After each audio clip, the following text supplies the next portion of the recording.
کتنی متاع ہے، کتنی قیمتی ہے کہ قرآن میں پوری کی پوری صورت ہی اس کے نام پر لگا دی، سورہ نساء ساری ہی عورتوں کے نام پر لگا دی۔ کتنی قیمتی ہے، کتنی قیمتی ہے کہ اللہ نے نام لے کر آیات کو نازل کر دیا۔ حضرت مریم کا نام بار بار بار بار لے کر آیات کو نازل کر دیا، پوری سورت ہی سورہ مریم کہلانے لگ گئی۔ سورہ نساء الگ نازل کی، سورہ مریم الگ نازل کی۔ کتنی قیمتی ہے مومنہ عورت، اور خاص کر میری اور آپ کی امی عائشہ، جن کی پاکیزگی پر تھوڑا سا حرف منافقین نے لایا تو سورہ نور کی آیات کا نزول ہونا شروع ہو گیا، اور عرش سے اللہ تعالیٰ نے ان کی پاکیزگی کو بیان فرمایا۔ کتنا بڑا مقام ملا، کتنا بڑا مقام ملا کہ پاکیزگی کا اعلان عرش سے ہو رہا ہے، اور ان کا روشن دوپٹہ، حیا والا دوپٹہ اسلام کا پرچم بن رہا ہے، اور بدر کے میدان میں لہرا رہا ہے، بدر کے میدان میں لہرا رہا ہے۔ کتنا بڑا مقام ہے، کتنا بڑا مقام ہے۔ اور نہ صرف یہ کہ دوپٹہ تو بنا ہی ہے، حجرہ بھی جنت کا ٹکڑا بن گیا۔ تیرا حجرہ ہے، امین خاص ہے ذات رسالت کا، بساط عرض پر ٹکڑا یہی ہے باغ جنت کا، بساط عرض پر ٹکڑا یہی ہے باغ جنت کا، کہ اسی میں رحمت للعالمین رہتے تھے، رہتے ہیں، اسی میں رحمت للعالمین رہتے تھے، رہتے ہیں۔ تیرا حجرہ ہے جسے گنبد خضرا بھی کہتے ہیں، جسے گنبد خضرا بھی کہتے ہیں،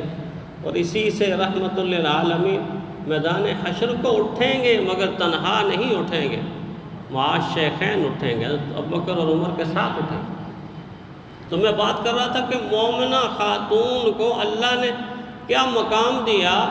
کہ فرش پر بول رہی ہے، اللہ جی میں کیا کروں، اللہ جی میں کیا کروں، میں تو بڑی پریشان ہو گئی تھی، اور پریشانی میں تیرے حبیب کے پاس گئی، تیرے محبوب کے پاس گئی، اللہ جی وہ بھی مجھ سے کوئی بولتے ہی نہیں، وہ بھی مجھ سے کچھ بولتے ہی نہیں، اللہ جی میں بار بار گئی ہوں، بار بار گئی ہوں، اور میری بات کا جواب تیرے محبوب بھی نہیں دے رہے۔ اللہ اگر تو میری بات کا جواب نہیں دے گا، تو میری رسائی نہیں کرے گا، تو میرا سہارا نہیں بنے گا، تو میں پھر کدھر جاؤں، کہاں جاؤں؟ بوڑھی اماں ہے اور اس طرح لگی ہوئی ہے، اور آنسو بہہ رہے ہیں، آنسو، اللہ جی میں کہاں جاؤں، میرے خامن نے تو مجھے چھوڑ دیا ہے، اس نے تو مجھے طلاق کا لفظ بول دیا ہے، تو میں کہاں جاؤں؟ تیرا محبوب بھی مجھے نہیں بتا رہا کہ میں کیا کروں۔ اللہ نے فرمایا، اے میری بندی خولا، تو اتنی خوش قسمت ہوگی، خوش نصیب ہوگی کہ قیامت تک تیرے نام پر نازل ہونے والی سورہ مجادلہ میرے محبوب کا ہر امتی پڑھے گا، میرے محبوب کا ہر امتی پڑھے گا۔ قد سمع اللہ قول التی تجادلک فی زوجہا وتشتکی الی اللہ، وتشتکی الی اللہ، اللہ سے شکایت ہو رہا ہے، اللہ سے فریاد کر۔ کیا مقام ہے مومنہ عورت، کیا مقام ہے مومنہ عورت۔ اللہ نے بیسیوں سینکڑوں آیات میں اس رشتے کو یوں جوڑ جوڑ کے بنایا، هُنَّ لِبَاسٌ لَكُمْ وَأَنْتُمْ لِبَاسٌ لَهُنَّ۔ اللہ کو پتا تھا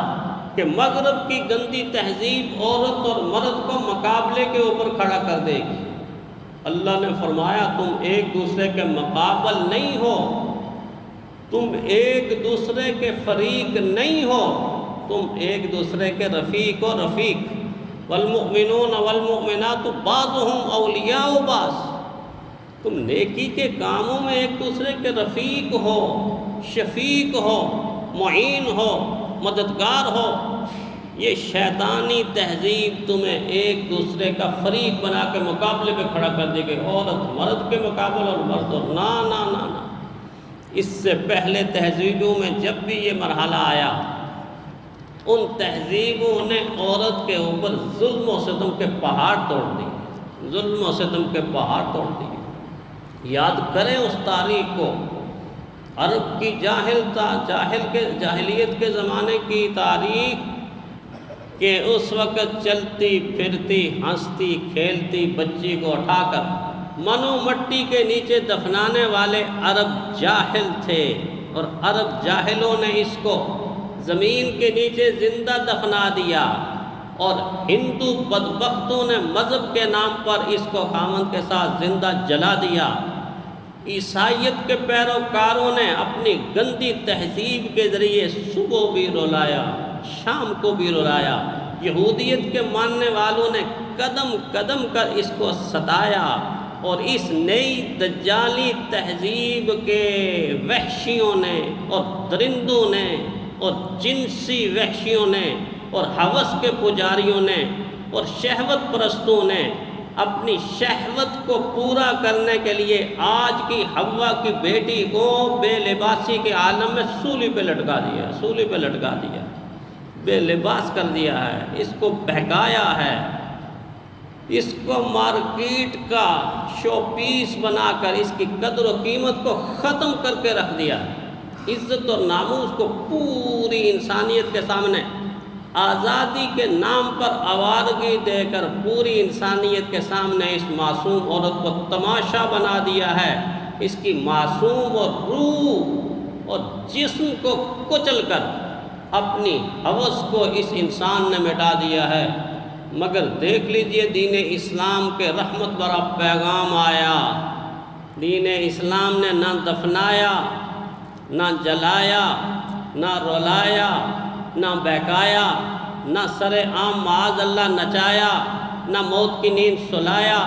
بلکہ دین اسلام نے لا الہ الا اللہ کی لوری دی، لا الہ الا اللہ کی لوری دی اور غلامی سے آزاد کروا دی،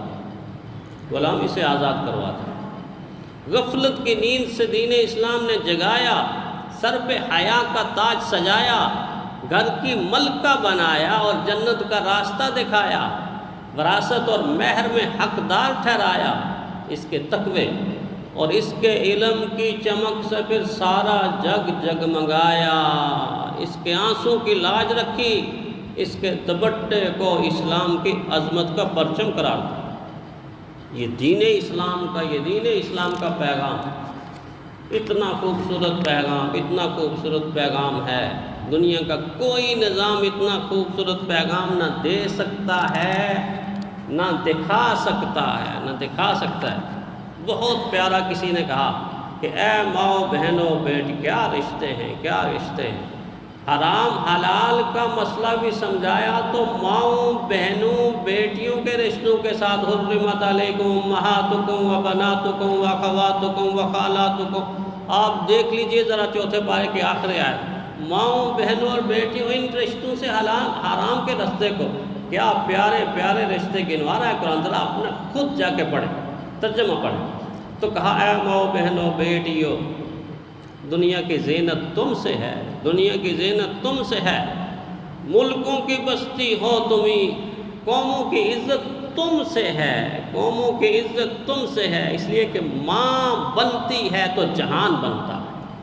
ماں بگڑتی ہے تو جہان بگڑتا ہے۔ تم گھر کی ہو شہزادیاں، شہروں کی ہو آبادیاں، غمگین دلوں کی شادیاں، دکھ سکھ میں راحت تم سے ہے، نیکی کی تم تصویر ہو، کیسی تصویر ہو نیکی کی تم تصویر ہو، عفت کی تم تدبیر ہو دین کی تم پاسباں، ایمان سلامت تم سے ہے، نکاح تکمیل ایمان کراتا، ایمان سلامت تم سے ہے، فطرت تمہاری ہے حیا، طبیعت میں ہے مہر و وفا،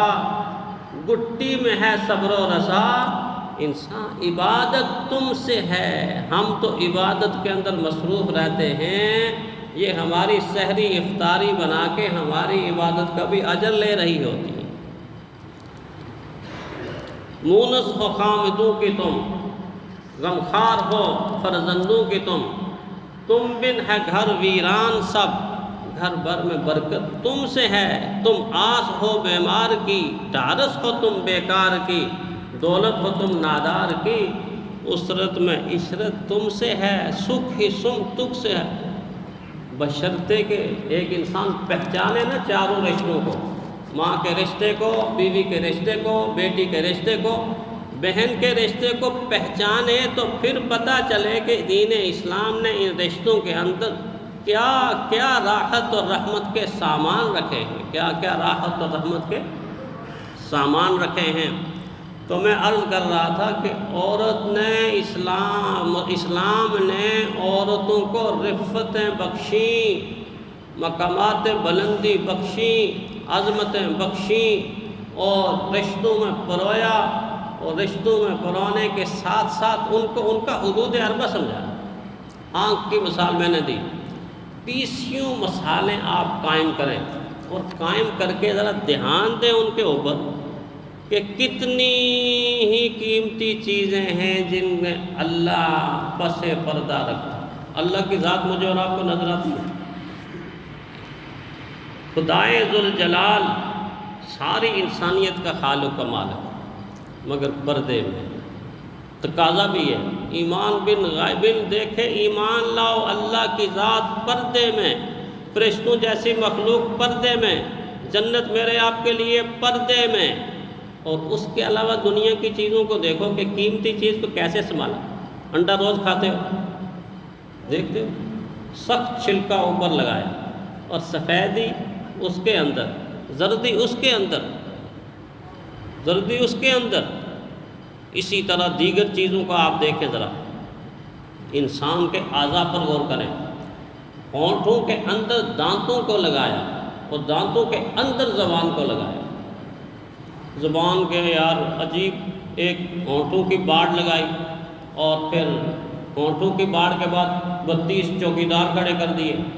چوکیدار کھڑے کر کے 2 جیلیں قائم کر کے مجھے اندر رکھ دیا، تو میں احتجاج کرتی ہوں مجھے یہاں سے ہٹا کے کہیں اور لگا دیا جائے۔ تو اگر زبان کو اس منہ سے نکال کے ماتھے پہ لگا دیا جائے تو سارے انسان مجھے اور آپ کو کیا کہیں گے؟ کیا کہیں گے؟ عجوبہ آ گیا، عجوبہ آ گیا، پاگل جا رہا ہے، یہ کیا آ رہا ہے، وہ ساری دنیا تماشا بنے گی۔ اگر کسی چیز کو اس کے مقام سے ہٹا کر کہیں اور لگاتے ہیں تو دنیا میں تماشا بنتا ہے، عورت کو اس کے مقام سے ہٹا کر کسی اور جگہ فٹ کریں گے تو دنیا اس کا تماشا لگائے گی۔ کوئی جگہ ایسی نہیں ہے کہ جس جگہ کے اوپر اللہ نے اس کو لگایا ہو نیچرلی فطری طور پر وہ خوبصورت نہ ہو۔ کتنے پھل آپ کھاتے ہیں تو کیا کرتے ہیں؟